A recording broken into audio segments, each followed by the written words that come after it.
एक पिता ने विदाई के समय अपनी बेटी अनीता से कहा कि बेटी, ससुराल के तौर तरीके यहाँ से बिल्कुल ही अलग होंगे।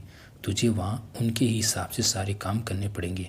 तो बेटी जब बहू बनकर ससुराल पहुँची तो उसने देखा कि उसके पति के अलावा घर में उसकी सासू माँ और एक दादी सास भी थी।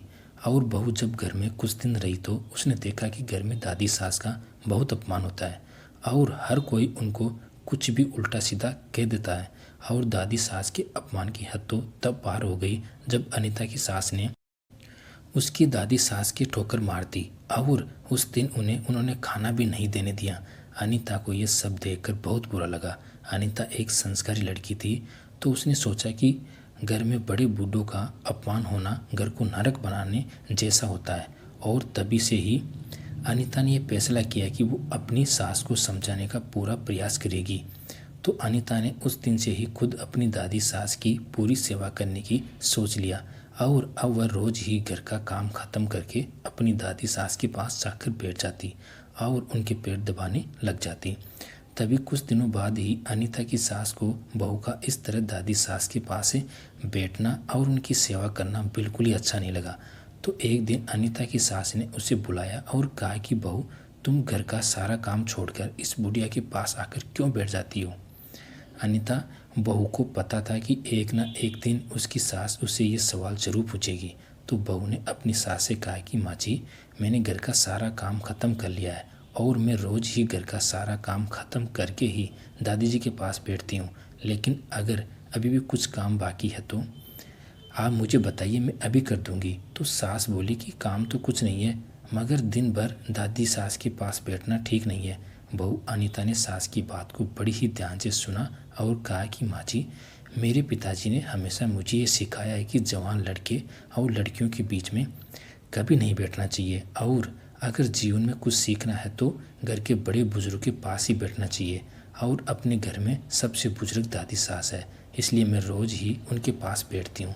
मेरे पिताजी ने मुझे विदा करते वक्त भी कहा था कि अब वही तेरा घर है और तुझे वहाँ के ही रीति रिवाज सीखने होंगे, इसलिए मैं इस घर के रीति रिवाज के बारे में दादी सास से पूछती हूँ और उनसे ये भी पूछती हूँ कि मेरी सास आपकी सेवा कैसे करती है, अच्छी या बुरी। ये सुनकर अनीता की सास घबरा गई और पूछा कि तो बुढ़िया ने तुझे मेरे बारे में क्या कहा। तो अनीता ने बड़ी समझदारी के साथ जवाब दिया कि माँ जी, दादी सास मुझे कह रही थी कि अनीता, तेरी सास मुझे गाली और ठोकर नहीं मारे तो मैं उसकी सेवा ही नहीं मानूं। अनीता की बात सुनकर उसकी सास ने घबराते हुए पूछा कि क्या तू भी मेरे साथ ऐसा ही करेगी। तो बहू ने कहा, माँ जी, मुझे पिताजी ने घर के बड़े बुजुर्ग से ही रीति रिवाज सीखने को कहा था और अगर इस घर के रीति रिवाज घर के बुजुर्गों गाली और ठोकर मार कर ही है तो ये रीति रिवाज मुझे भी निभाने पड़ेंगे और मैं भी आगे चलकर वही सब करूँगी जो आप पूरे रीति रिवाज के साथ अपनी सास के साथ करती हो। बहू का ऐसा जवाब सुनकर उसकी सास को अपने भविष्य की चिंता सताने लगी और वो ये सोचने लगी कि जैसे मैं अपनी सास के साथ व्यवहार करती हूँ, आगे चलकर मेरे साथ भी मेरी बहू अनीता भी वैसा ही करेगी। अब अनीता की सास हर रोज़ इसी बात के विचार में रहने लगी। तभी अगले ही दिन से अनीता ने मिट्टी के छोटे छोटे बर्तन इकट्ठा करने शुरू कर दिए। तभी घर के कोने में मिट्टी के बर्तनों को देख के अनीता की सास ने अपनी बहू अनीता से पूछा, अनीता बहू, तुमने ये मिट्टी की ठीकरियाँ क्यों इकट्ठी की है।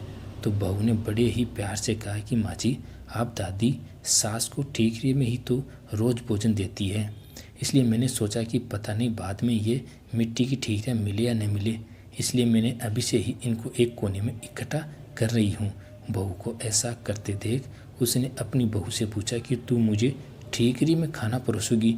तो बहू ने कहा, माँ जी, रीति रिवाज आपने ही तो बनाए हैं, अब मैं इसमें क्या कर सकती हूँ, मुझे तो बस वही करना है जो आप दादी सास के साथ करती है। अब अनीता की सास बहुत ज़्यादा घबरा गई क्योंकि उसकी बहू अनीता ने उसे सबक सिखाकर उसकी रातों की नींद उड़ा दी थी।